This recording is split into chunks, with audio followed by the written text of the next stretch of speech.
1절로 11절까지 다 같이 읽을게요. 시작. 그리스도 예수의 종 바울과 디모데는 그리스도 예수 안에서 빌립보에 사는 모든 성도와 또한 감독들과 집사들에게 편지하노니 하나님 우리 아버지와 주 예수 그리스도로부터 은혜와 평강이 너희에게 있을지어다. 내가 너희를 생각할 때마다 나의 하나님께 감사하며 간구할 때마다 너희 무리를 위하여 기쁨으로 항상 간구하면 너희가 첫날부터 이때까지 복음을 위한 일에 참여하고 있기 때문이라. 너희 안에서 착한 일을 시작한 이가 그리스도 예수의 날까지 이루실 줄을 우리는 확신하노라. 내가 너희 무리를 위하여 이와 같이 생각하는 것이 마땅하니 이는 너희가 내 마음에 있으며 나의 매임과 복음을 변명함과 확정함에 너희가 다 나와 함께 은혜에 참여한 자가 됨이라. 내가 예수 그리스도의 심정으로 너희 무리를 얼마나 사모하는지 하나님이 내 증인이시니라. 내가 기도하노라. 너희 사랑을 지식과 모든 총명으로 점점 더 풍성하게 하사 너희로 지극히 선한 것을 분별하며 또 진실하여 허물 없이 그리스도의 날까지 이루고 예수 그리스도로 말미암아 의의 열매가 가득하여 하나님의 영광과 찬송이 되기를 원하노라. 아멘. 하나님의 말씀입니다.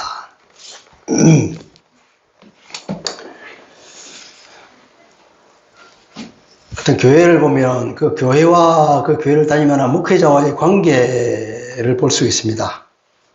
그 관계가 참 건전해야 되는데 건전하지 못한 경우들이 있거든요. 어떤 관계가 건전한 관계일까요? 목회자는 그 교회를 사랑으로 이끌고 항상 기도하며 그죠? 잘 가르쳐야 되겠고 그리고 이 교회는 그 복음 사역에 참여해야 되겠죠. 목회자의 인도에 따라서 복음 사역에 참여하는 기도로 참여하고 물질로 참여하고 또 현장에 가서 복음을 전하는 일에 부지런히 하면서 서로 이렇게 성도 간의 교제와 그리고 이 사역을 통한 교제 이런 교제가 이루어지는 것이 건전한 관계가 아닐까 싶습니다. 근데 그렇지 못하고 맹목적 관계에 있는 교회들도 들어있단 말이죠. 한국의 유교적인 문화가 많이 영향을 미치고 있다고 생각되는데 어떤 일방적인 섬김과 어떤 순종을 요구하는 성도들에게 일방적인 섬김과 순종을 요구하는 경우가 있고 또 목양하는 사람 목양하는 자세가 없어. 우리 목양하는 자세가 근데 남이 어떤 사람을 가르칠 때에 어떤 자세로 해야 된다고 그랬죠? 베드로 사도가 우리에게 얘기한 것 중에 있잖아요. 억지로 떠밀려서 강제로 하는 것이 아니라 자원해서 해야 되고 또 돈을 벌려고 돈에 눈이 멀어서 그걸 뭐 돈 버는 구실로 자기 영광을 위한 어떤 도구로 교회를 도구로 생각하면 안 된다. 또 상대방을 가르침을 받는 상대방이 도구로 되면 안 돼. 세 번째는 어떻게 그 상대방에 대해서 군림하는 자세, 어떤 주장하는 자세, 혹은 뭐 지배하는 그런 자세를 가지지 말고 어떻게 오로지 모범을 보여야 된다. 이게 바울 사도 베드로가 우리에게 가르쳐준 상대방을 가르칠 때, 그죠? 가르칠 때 가져야 할 자세라고. 이걸 더 확대시키면 목회를 하는 사람의 자세라고 이렇게 말씀하시죠. 이제 목회자가 그런 자세가 없는 사람들, 그리고 맹목적으로 그 목회자를 순종하고 존경하기를 바라는 것, 이러한 잘못된 교회들이 상당히 많죠. 오늘 우리는 빌립보 교회와 그 교회를 설립한 바울을 보게 됩니다. 당시의 교회는 지금과는 좀 달라서 우리는 뭐 교회 건물이 있으면서 여러 곳에 있는 사람들이 모여들잖아요. 그때는 번듯하게 교회 건물을 지을 수가 없어서 각 가정에서 모였습니다. 그래서 빌립보 교회라 그러면 빌립보 교회라는 큰 건물이 있는 것이 아니고 빌립보 시에 곳곳에 구석구석에 각 가정들마다 사람들이 모이는 그 모든 사람들이 합병해서 전체를 그냥 빌립보 교회 이렇게 표현했다고 보면 되겠습니다. 이 빌립보 교회는 언제 세워졌냐면은 바울이 두 번째 세계 선교 여행을 할 때에 세워진 거예요. 두 번째 전도 여행을 갔을 때에 바울은 터키반도 북쪽으로 가려고 그랬어요. 글로 가려고 그랬는데 안 돼. 자꾸 막혀. 근데 왜 이럴까 하다가 이제 어느 날 이쪽 끝에 가서, 터키 반도 저쪽 끝에 가서, 하루 꿈을 꿨어. 비몽사몽간에, 마케도니아 사람들이 우리한테 건너와서 우리를 도우라고. 그런 꿈을 꿨단 말이죠. 그래서, 이게 성령께서 우리를 그 마케도니아로 건너가려고 하는 것보다 그런 의미로 받아들이고, 그때 그 보스포러스 해변입니까? 그 해협을 건너서 이제 마케도니아로 건너가세요. 마케도니아 가는 첫 도시가 뭐냐, 빌리포 도시예요. 필리포스라는 도시인데, 그 도시에 가서 이제 전도를 했습니다. 사도행전에 보면 이제 세 가지 중요한 사건이 나오는데, 두아디라 어떤 그 비단장사 루디아라고 하는 사람을 만나서 이 여자에게 복음을, 여러 사람의 복음을 전했는데 성령께서 그 사람에게 그 말씀을 받아들이려고 했단 말이에요. 그래서 이 루디아가 예수를 믿고 아주 그 순간 바울을 잘 모시는 사람이 되죠. 그러다가 이제 그 지역에 어떤 여종이 귀신이 들려가지고 점을 치는 종이 있었는데 이 여자를 고쳐줬어. 그러니까 이 여자 때문에 돈을 많이 벌던 그 종의 주인이 기분이 나빠가지고 그 사람이 사는 것을 생각하지 않고 자기가 돈 못 버는 걸 생각해서 막 미워했단 말이죠. 고발하고. 그리고 폭동이 일어나가지고 잡혀가서 착고에 차여 감옥에 갇혀 있는데 이들이 신라와 바울이 감옥에서 찬양을 했단 말이죠. 그들이 그 안에 감옥에서 찬양을 했어요. 착고에 차였는데 찬양을 하니까 하나님께서 갑자기 이 옥문을 흔들어서 지진이 나게 흔들고 막 문이 다 열리고 그 착고가 다 풀어지려고 했다고. 그 간수가 보고 있다가 아이고 이거 죄수를 다 도망갔겠네. 그래서 어차피 나는 죽으면 그러는데 자기를 하려고 칼을 빼서 자기가 자살을 하려고 그러는데 바울이 여보 가만히 있으라고 우리가 다 이해 있잖냐고. 그러니까 그 모습을 본 간수가 너무 감동한 거지. 어찌 도망을 하고 얘기했냐고. 그래서 와서 선생님이요. 우리가 어떻게 하면 내가 구원을 얻을 수 있겠습니까? 그렇게 해서 그 간수에게 복음을 전하고 그 길로 나와서 간수가 자기 집에 데리고 와서 다 싸매주고 했단 말이에요. 그러니까 중요한 세 사람 루디아, 귀신들에 따른 여조종, 그리고 하급 관리, 간수. 그러니까 이 세 사람으로부터 시작한 것이 빌립보 교회란 거예요. 거기서 교회가 시작된 거예요. 그러고는 바울은 또 이제 쫓겨서 데살로니가로 내려왔죠. 그런데 거기서 교회가 세워졌던 겁니다. 그게 빌립보 교회라는 것인데, 빌립보가 어떤 역사를 갖냐면, 빌립보는 필리페라고 하는 이름에서 나오는데, 필리페는 누구냐면 그 유명한 알렉산더 대왕의 아버지가 필리페 왕이란 말이에요. 이 필리페가 마케도니아 왕이었는데 거기에서 자기 도시를 건설하고 그 그리스 문화를 전파했죠. 그러니까 오랜 세월이 지나고 난 뒤에 드디어 이제 로마 시대가 됐는데 주전 30년경에 옥타비아누스가 그곳을 군사 식민지화했다고. 수많은 퇴역 군인들을 빌립보로 보내가지고 거기서 개척하며 살도록 했단 말이에요. 그러니까 여기서는 로마의 축소판이 된 거지. 로마 군인들 가득 찼고. 그 사람은 로마 시민이라는 그 자부심과 그리고 자기들 군대에서 싸웠다는 그 자부심을 가득 찬 사람들. 로마 시민으로서. 그리고 로마의 복수받처럼 된 완전한 로마 도시가 된 거죠. 그런 도시가 되다 보니까 특이한 것이 뭐냐면 유대인이 그 발을 못 떼서 어느 곳이나 항상 가면 유대인들이 거기서 가서 뿌리를 내리고 살면서 자기 회당을 건설하고 있었는데 유대인이 발을 못 붙였다고. 그 사도행전을 보니까 바울이 일행이 이제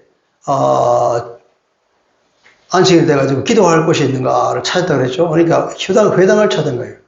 회당을 찾으니까 회당이 없어. 거기는 항상 가면 회당이 있는데 큰 도시 가면. 그래서 강가에 갔는데 그 여자들이 모여있어. 거기서 전도했다는데 그때 만난 사람이 루디아 그죠. 그러니까 유대인 정착지가 회당이 없다. 그게 특이하단 말이야.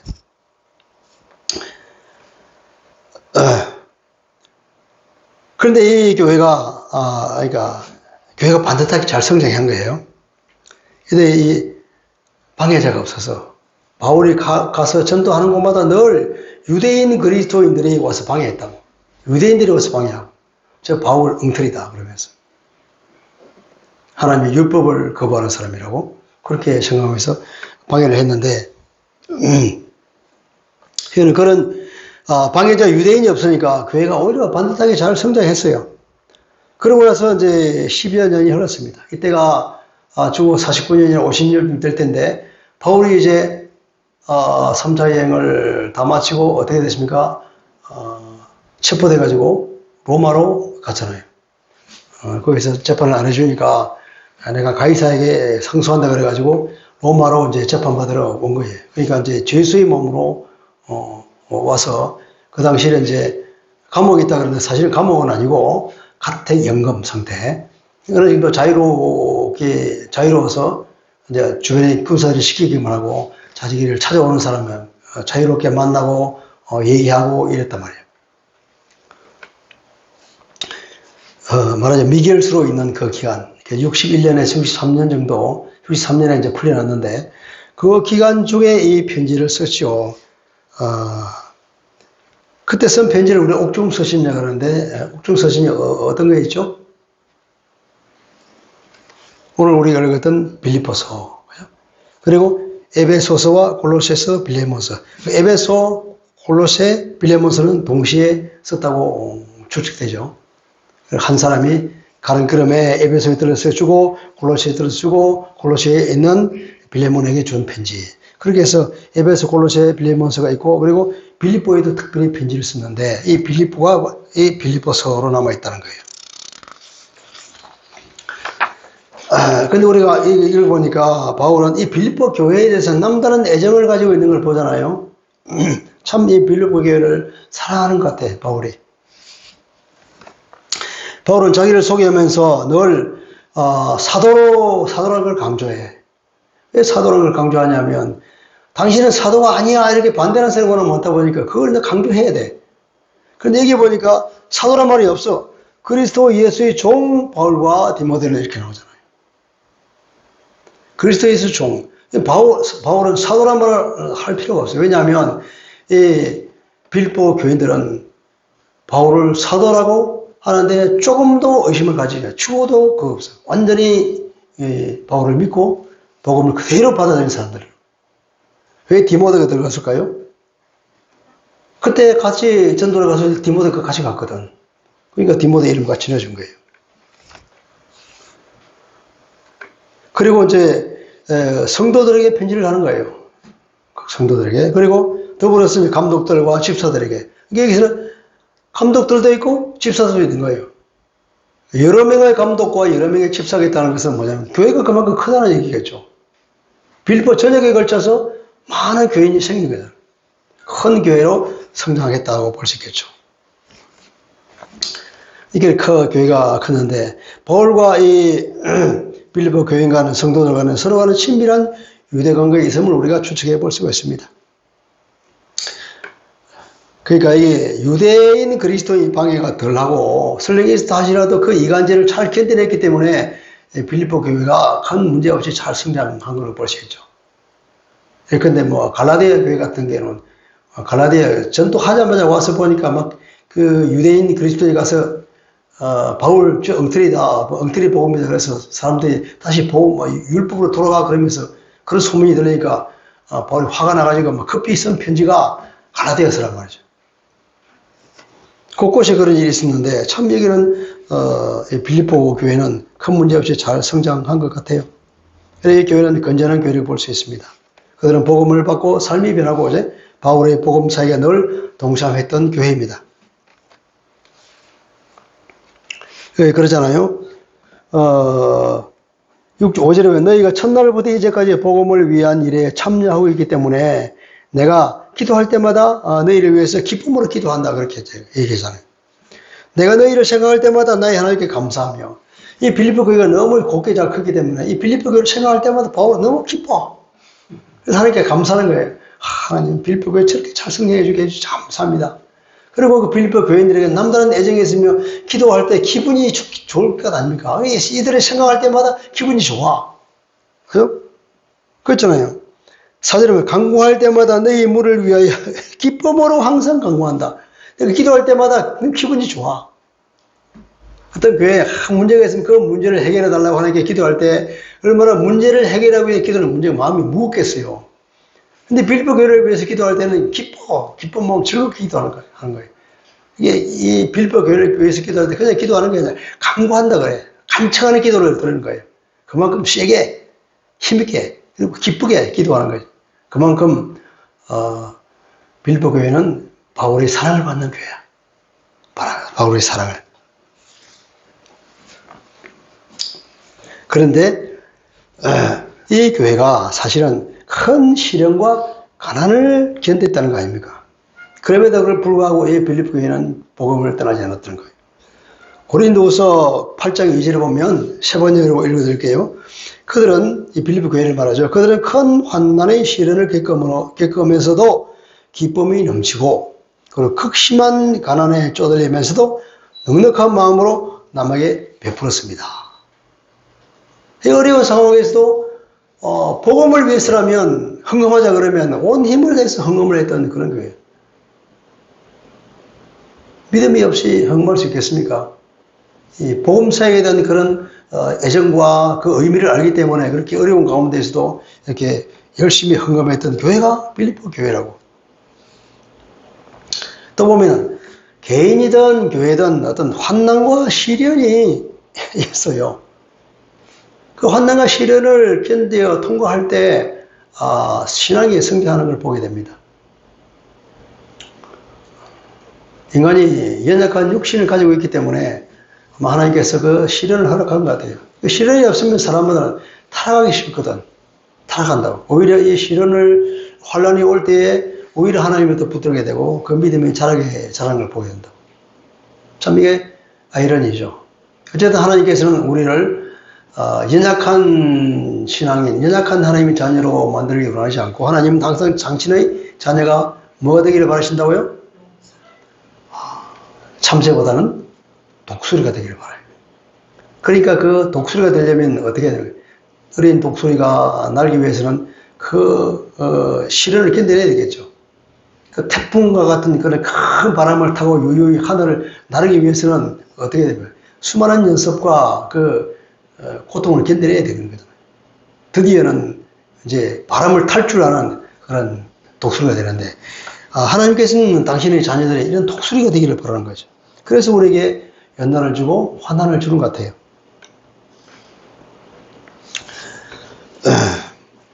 어쨌든 이렇게 빌립보 교회는 질적으로 그리고 양적으로 큰 성장을 했습니다. 지도자들도 많이 생겼고 헌금도 많이 하는 그런 교회가 됐습니다. 그래서 바울은 이 교회에 대해서 늘 감사하는 마음과 그 빌립보 교회의 그 성도들에 대한 남다른 사랑을 가지고 있죠. 이 얘기가 3절부터 이제 8절까지 나오는 말씀이 바로 그 얘기입니다. 아까 제가 말씀했던 것처럼 교회를 회상할 때마다 기분이 좋고 그래서 하나님께 늘 감사했고 늘 그 반듯하게 자라는 교회 때문에 바울의 마음에 자랑스러움이 있을 겁니다. 그리고 이 사람 그 성도들을 위해서 기도할 때마다 그 각 개인의 얼굴이 한번 떠올랐겠죠. 전도할 때 많이 하지는 않았지만 그 누구가 있고 누구 있고 이런 사람들, 그러니까 루디의 얼굴을 떠올리고 그 귀신들이 있던 그 여종의 얼굴을 떠올리고 간수의 얼굴도 떠올리고 다른 여러 전도했던 사람들의 얼굴을 떠올리면서 간절한 기도를 했겠죠. 그걸 우리가 상상해 볼 수 있습니다. 바울은 자기는 죄수의 몸으로 투옥된 상태인데 자기 앞날이 걱정되었을 텐데 어쩌면 풀려날 수도 있고 풀려나지 못할 수도 있는데 그러나 자신의 신변을 걱정하지 않고 교회를 위해서 기도에 힘쓰는 바울을 보게 됩니다. 그리고 드디어는 이제 이 빌립보 교회에 대한 사랑을 어떻게 표현하냐면 8절에 보니까 내가 예수 그리스도의 심장으로 너희 물을 얼마나 사모하는지 하나님이 내 증인이시라. 감히 하나님을 내세우면서 하나님을 정의들어 내세우면서 내가 너희들을 얼마나 너희를 그리워하는지 아냐. 참으로 난 너희들을 그리워한다. 하나님이 다 하신다. 이렇게까지 얘기할 정도로 바울이 이 빌립보 교회에 대한 남다른 사랑을 우리가 볼 수 있습니다. 그리스도의 심장을 그러잖아요. 그리스도의 심장이 문자적으로는 심장이 아니고 내장이에요. 내장. 내장은 보통 그때 했을 때 우리는 감정이 가슴에 있다고 생각하는데 서양 사람들은 감정이 내장에 있다고 생각해요. 이 긍휼한 마음, 간절한 마음, 그 사랑하는 마음, 이 마음이 내장에 있다고 보는 거예요. 그러니까 그리스도의 내장으로 기도한다 그러면 그리스도의 심정으로 기도한다는 거죠. 그리스도의 마음, 그리스도의 간절한 사랑과 그들을 위한 그 긍휼의 그런 마음으로 그들을 그리워하겠다는 거예요. 이게 바울의 고백입니다. 바울은 사실은 스스로 그렇게 고백했잖아요. 갈라디아 2장 20절에 보면 내가 이제 십자가에서 죽었다. 나는 죽고 이제는 내 안에 누가 산다? 그리스도가 사신다고. 나는 죽고 없어. 내 안에 그리스도가 사신다. 그렇게 고백한 사람이잖아요. 바울은 자기 안에 그리스도가 사시니까 그 그리스도의 심장으로 말한다는 걸 우리 이해할 수 있어요. 성령으로 충만한 바울이 예수 그리스도의 심장으로 그들을 생각할 때 우리는 그 말을 믿을 수 있습니다. 교회를 목회하는 이 목회자도 사실 바울처럼 이런 마음을 가졌으면 좋겠어요. 성도들에게 이 정도의 사랑을 쏟으면서 사랑해 준다면 교회가 잘 성장할 겁니다. 자, 바울이 왜 자기가 빌립보 교회를 그렇게 사랑할까 하는 그 이유가 5절에 있습니다. 그 이유는 뭐냐면 5절에 너희가 첫날부터 복음을 들은 첫날부터 말이에요. 그 첫날부터 지금까지 복음을 위한 일에 참여하고 있기 때문이다. 이 교회는 복음을 그날부터 그냥 복음을 위한 일에 바울이 하는 일에 늘 동참했어. 참 기특한 교회죠. 세 번역으로 번역하면 여러분이 첫날부터 지금까지 복음을 전하는 일에 동참하고 있기 때문입니다. 그러니까 복음을 위한 일, 복음을 전하는 일이죠. 그 일에 늘 동참했어요. 이제 동참한다고 하는 것이 이제 우리가 잘 아는 왜 코이노니아라는 말을 쓰잖아요. 교회에 오면 교회 그 성도들 서로 나눔과 교제를 코이노니아라고 쓰는데 이게 나눔과 교제를 말할 때 코이노니아를 쓰는데 코이노니아가 그 뜻뿐이 아니라 또 참여한다 하는 그런 뜻도 있어요. 여기에서는 이제 참여한다. 이 코이노니아 이제 참여한다는 그 우리말로 보지 말고 코이노니아. 항상 그들은 바울이 일에 코이노니아를 했다고. 함께 동참하는 사람이다. 그러니까 교제를 하고 그리스도 안에서 서로 교제를 나누고 바울과 사이에 교제가 있고 또 복음을 위하는 일에 늘 함께 동참하는 참여하는 그런 코이노니아가 있었던 사람들이에요. 그러니까 빌립보 교회의 특징은 뭐라고요? 코이노니아. 예. 늘 함께이기 때문에 바울이 그들을 참 사랑한다 이거죠. 그리고 또 보면 바울이 복음 전하는 일에 특별히 기도에 동참했을 뿐 아니라 헌금으로도 많이 동참했는데 빌립보 교회 빌립보서 우리 4장 15절 보죠. 한번 찾아봅시다. 빌립보서 4장 15절까지 15절부터 18절까지 같이 읽어볼게요. 시작. 빌립보 사람들아 너희도 알거니와 복음의 시초에 내가 마케도니아를 떠날 때에 주고받는 일에 참여한 교회가 너희 외에 아무도 없었느니라. 그러니까 헌금을 바울에게 줬다는 거예요. 그 바울이 떠날 때에 마케도니아를 떠날 때에 그리고 데살로니가에 있을 때에서 바울이 이제 빌립보를 떠나서 데살로니가에 있을 때에도 그때도 너희가 한 번뿐 아니라 두 번이나 냈을 것을 보내었도다. 늘 바울이 하는 일에 헌금을 줬단 말이에요. 내가 선물을 구함이 아니요 오직 너희에게 유익하도록 풍성한 열매를 구함이라. 내게는 모든 것이 있고 풍족한지라. 에바브로디도 편에 너희가 준 것을 받음으로 내가 풍족하니 이는 받으실 만한 향기로운 제물이요 하나님을 기쁘시게 한 것이라. 보니까 이제 지금 에바브로디도를 보내서 이 바울이 감옥에 있는 로마까지 와서 헌금을 가지고 왔다는 거예요. 그리고 에바브로디도를 파송해서 에바브로디도를 바울의 시중을 들도록 보는 거예요. 참 빌립보 교회와 바울 간의 관계는 참 끈끈한 사랑이 있죠, 그죠? 이런 거예요. 고린도후서 11장 9절을 보면 그들이 참 어려운 과정에서도 그런 극심한 고통 가운데서도 헌금을 했다고 아까 말씀한 것처럼 그런 얘기가 있습니다. 사실 이 사실이 바울로 하여금 지속적으로 기쁜 마음으로 기도하게 하는 이유라고 우리가 볼 수 있습니다. 여기서 오늘날 우리 교회에다 적용해 볼 수 있겠죠, 그죠? 하나님이 기뻐하시는 교회는 어떤 교회일까? 이런 교회를 하나님께서는 항상 주의 깊게 보시고 지원을 아끼지 않는 거예요. 이런 교회가 되기 위해서는 빌립보 교회 같은 교회가 되어야 되는 거예요. 복음 안에서 교제하는 교회. 이 신앙의 성장이 있는 교회란 말이에요. 성도 간의 교제와 성도와 주님과의 교제가 있어야 돼요. 우리가 우선 주님과의 교제, 주님 안에서 우리가 죽고 다시 살아서 주님의 다스림에 참여하는 이것이 주님과의 교제인데, 그래서 하나님과의 관계가 회복되는 것이요, 우리가 거듭났다 혹은 재창조됐다 이렇게 말하죠. 우리 그리스도를 죽고 다시 살고 그리스도와 함께 사는, 그리스도와의 늘 우리가 기도로 그리고 말씀으로 그리고 찬양으로 그리스도와 함께 할 때, 그리스도를 섬길 때 우리가 그리스도 닮아간다는 거. 이 신앙이 성장한단 말이에요. 그런 관계에 있는 사람들끼리 모이면 어떤 마음이냐 하면은 복음 안에서 서로 교제가 돼. 한 형제요, 한 동료로서 만든단 말이에요. 같은 하나님을 모시고 같은 성령님을 가지고 있고 같은 주님을 모신 사람으로서 하나님 마음이 있는 거죠. 형제애가 생기는 거예요.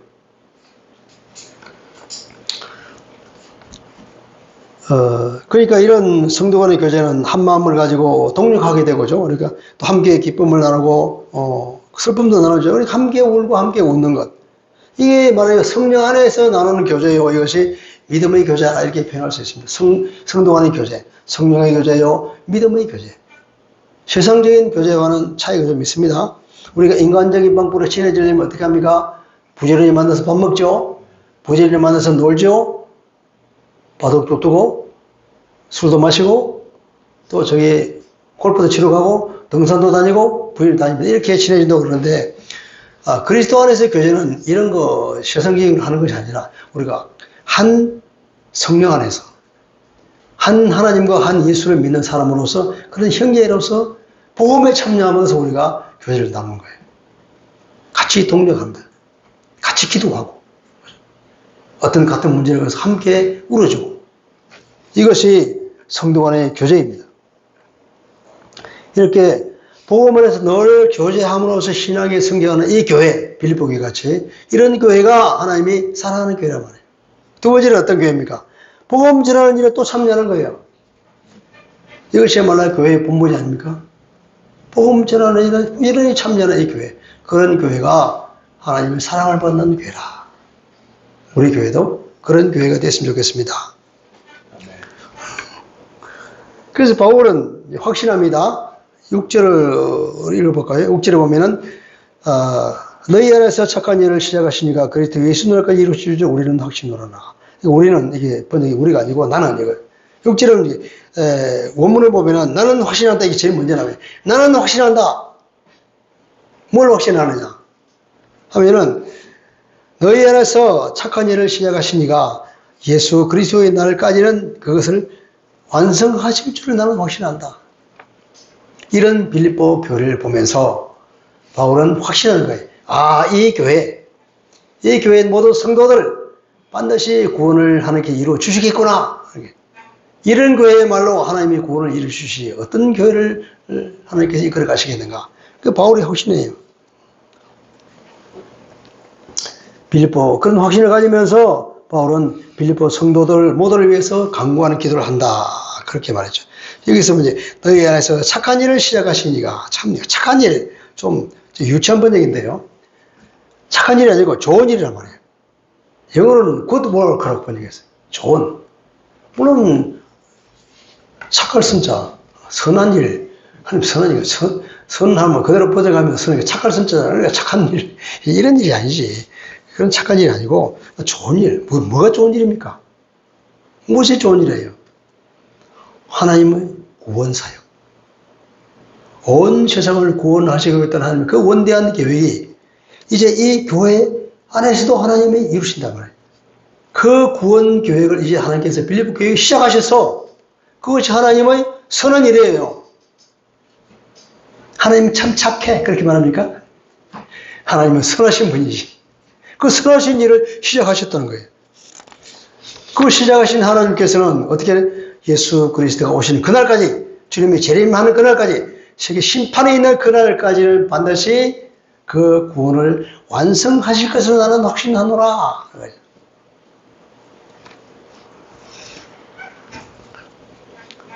우리의 구원은 완성되어야 합니다. 우리는 예수 그리스도를 믿으면서 우리는 구원을 이뤘지만, 그러나 완성된 것은 아니라고 하는 거죠. 그래서 그걸 영어로는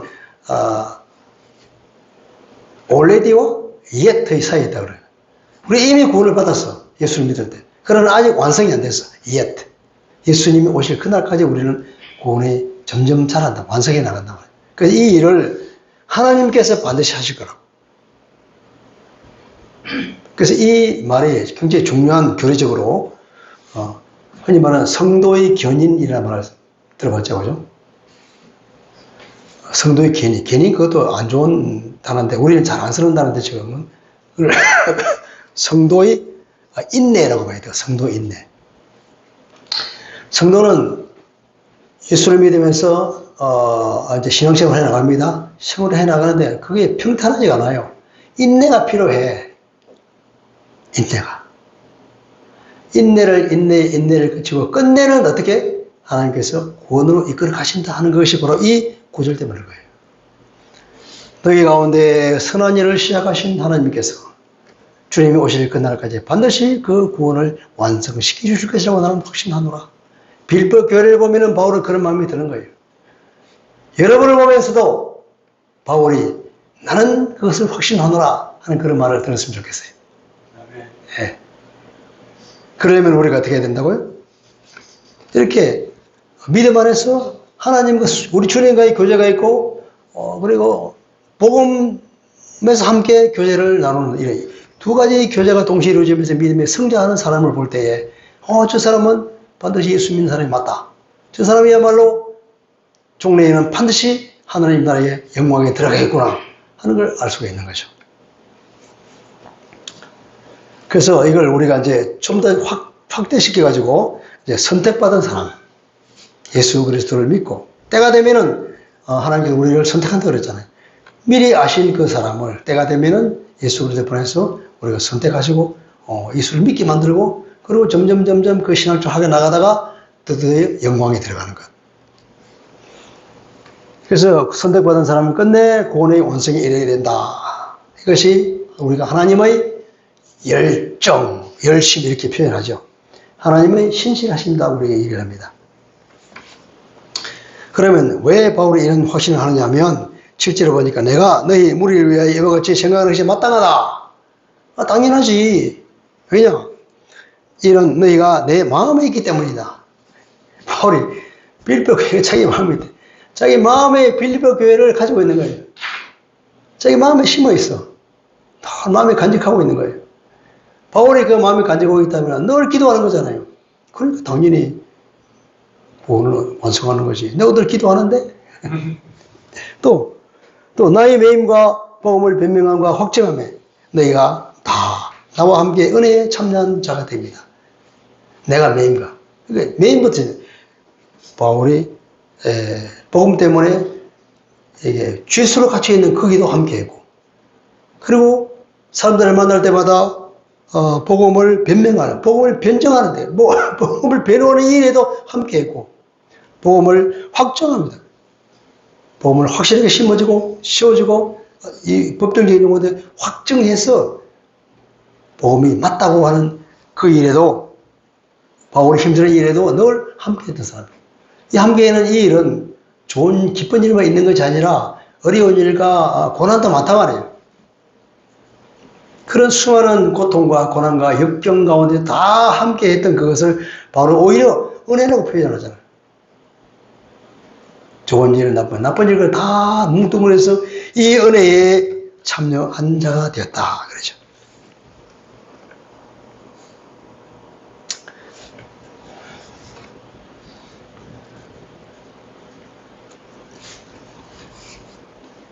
이 어려움을 무릅쓰고 복음사에게 함께한 사람들. 이것이 진정한 신앙의 증거가 되죠. 그런 진정한 신앙에는 우리는 누가 보더라도 반드시 그 사람은 구원에 이를 것을 우리도 확신할 수 있지 않습니까? 이렇게 믿음이 점점 교제를 통해 성장해 나가고 복음에 참여함으로 인해서 믿음이 확실히 될 때 우리는 점점 구원의 완성에 이르게 됩니다. 그래서 바울은 이 빌립보 성도를 위해서 기도를 합니다. 그 기도가 이제 9절에 나오죠. 내가 기도하노라. 뭐라고 기도합니까? 너희 사랑을 지식과 모든 총명으로 점점 더 풍성하게 하사. 그러니까 너희 사랑이 풍성하게 되기를 기도한다는 거예요.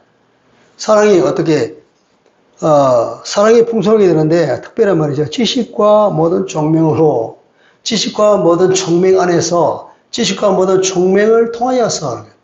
그러니까 사랑만이 아니고 그 사랑에다가 지식과 총명함이 더해졌을 때 그것을 서포트 받을 때 지식과 총명 안에서 그 사랑이 풍성해질 때 그것이 완성된 사랑이 된다는 거예요. 완전한 사랑이. 좀 그 말을 한번 의미를 우리가 한번 되새겨 봅시다. 여기서 지식이란 뭐냐면은 하나님을 아는 지식을 말하겠죠. 그리스도 예수를 알고 복음을 아는 그런 지식, 진리를 아는 지식을 말하는 거예요. 이것은 바로 성경 말씀이요, 성령의 가르침, 성령의 조명을 통하여서 아는 거죠. 세상적인 지식은 아니라 세상적인 지식을 알 수도 없는 지식이고, 총명은 이제 일반적으로 통찰력이나 어떤 분별력을 말할 때 이제 총명함 이렇게 쓰는데, 이게 분별력, 통찰력, 그러니까 지식과는 진리를 아는 지식, 그리고 거기에다가 어떤 통찰력을 가질 때에 그 사랑이 점점 더 완성된 사랑이 된다. 너희들의 사랑이 바로 그렇게 되기를 바란다. 바울이 기도하고 있습니다. 우리가 여기서 생각해 볼 때 유대인이 실패했다는 것을 바울이 말하고 있죠. 그들은 하나님의 의가 아니라 자기 의를 세우려고 하다가 실패했다고 말하죠. 로마서 10장 2절 3절 말씀인데, 내가 적은하노니 그들이 하나님과 열심히 있으나 올바른 지식이 있다는 것이 아니라 하나님의 의를 모르고 자기 의를 세우려고 힘써 하나님의 의에 복종하지 아니했다 그러잖아요. 지식이 필요한 거예요. 열정만 있어도 안 되고, 사랑의 열정만으로 부족한 거예요. 그래도 반드시 지식이 있어야 올바른 사랑을 할 수 있다는 거죠. 그럴 때에 이 사랑이 풍성해져서 사랑이 완성되면 어떻게 된다고요? 우리 10절 보면 내가 너희로 지극히 선한 것을 분별하며 그러죠. 그래서 그렇게 될 때에 무엇이 선한 것인지, 무엇이 우리가 붙잡을 만한 그런 가장 좋은 것인지를 분별할 수 있는 능력이 생기는 거예요. 다시 말하면 그럴 때에, 지식이 있을 때에, 사랑이 완성됐을 때에 우리가 분별력을 가진다는 거예요. 그 통찰을 가져. 통찰력과 지식이 있는 사랑이 뭐냐면 우리가 분별력을 가지게 된다는 거예요. 분별력이 없으면 참 사랑이 의미가 없죠.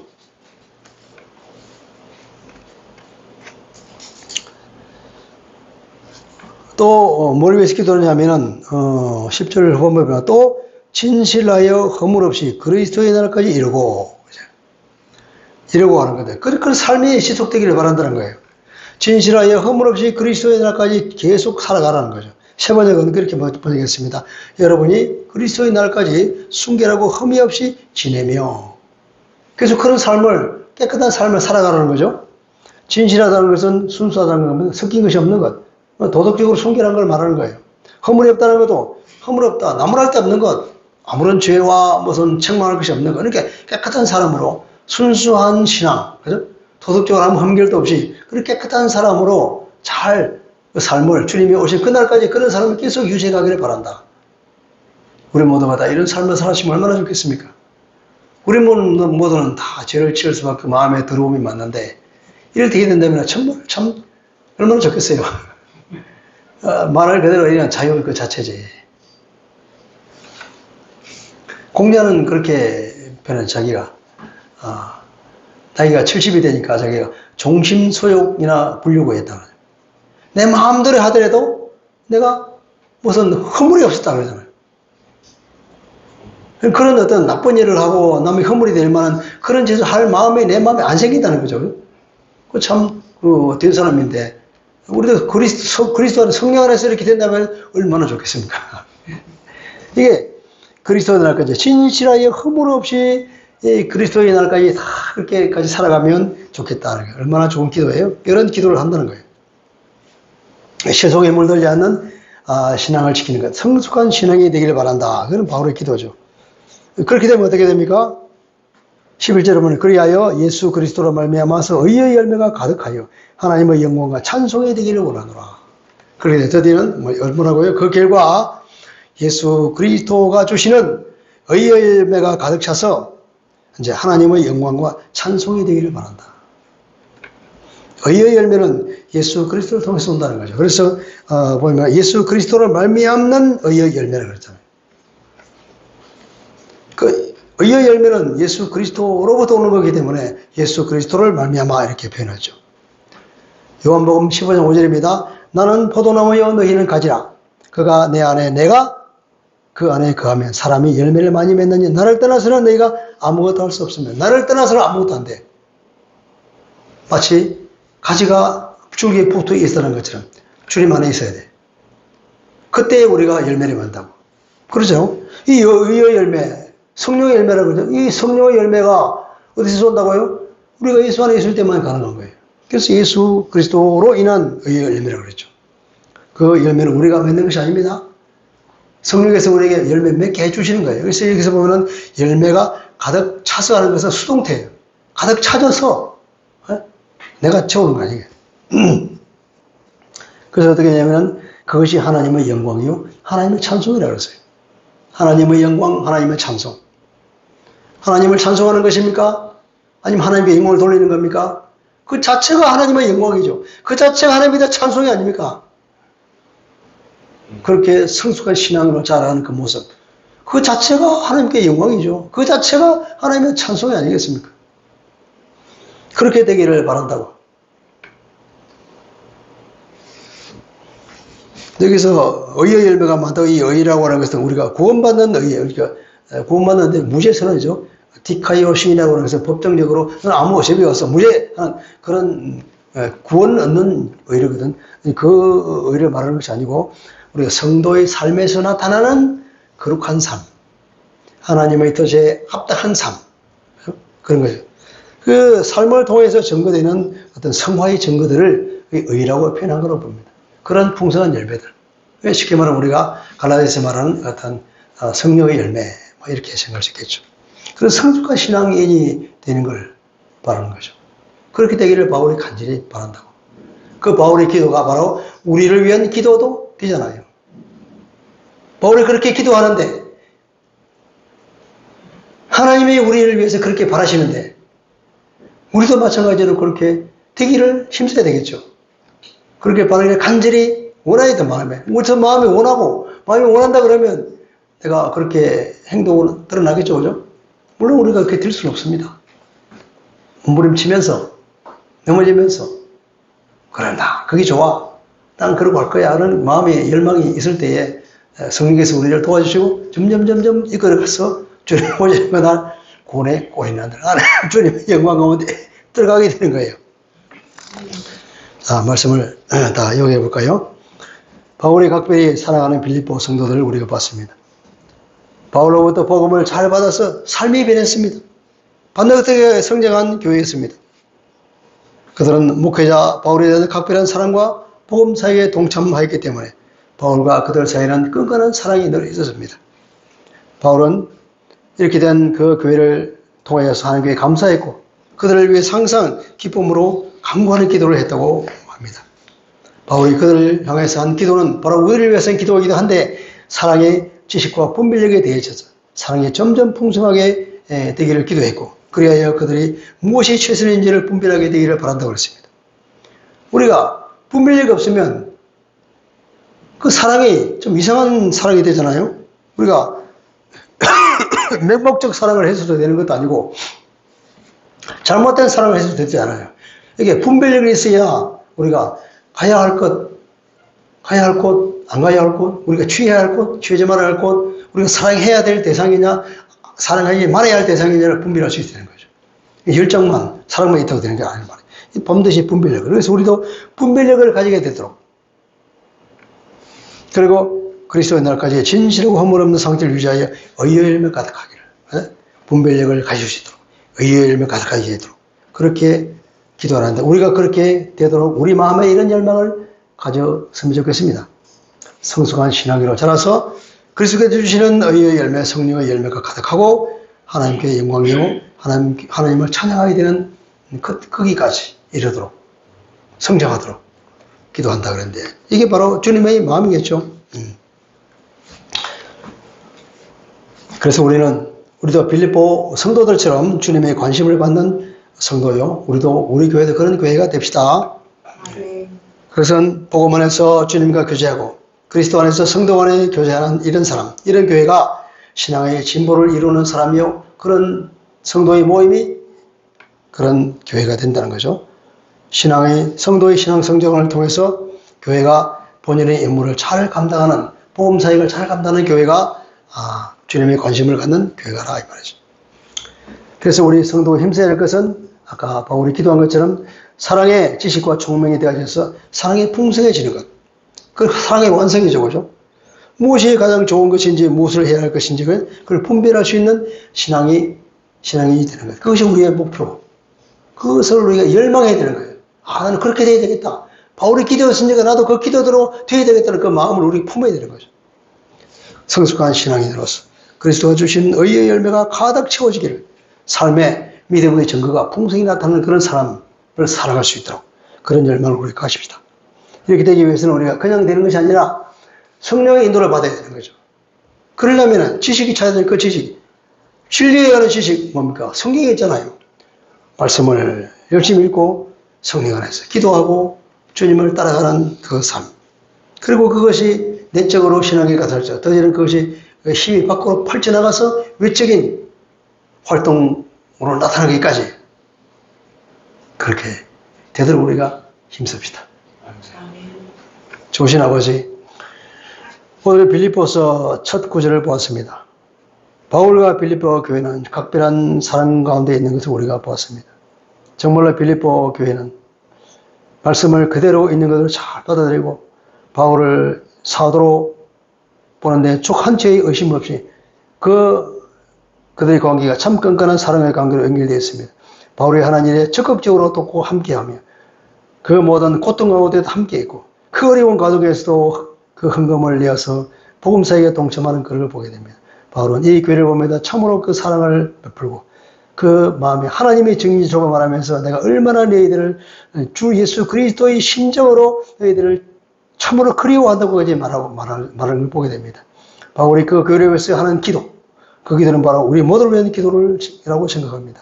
바로 그 기도들을 우리도 되기를 힘쓰고 열망하는 사람이 되기를 원하오니 성령님, 우리도 우리에게 힘을 주셔서 잘 이끌어가시다 우리도 성숙한 신앙이 되어서 그리고 사랑이 풍성하고 완성된 신앙이 되어서 주님이 오시는 그날까지 우리가 날마다 주님을 찬양하며 기쁨으로 살아갈 수 있는 사람 되게 하여 주옵소서. 예수 그리스도 이름으로 기도합니다. 아멘.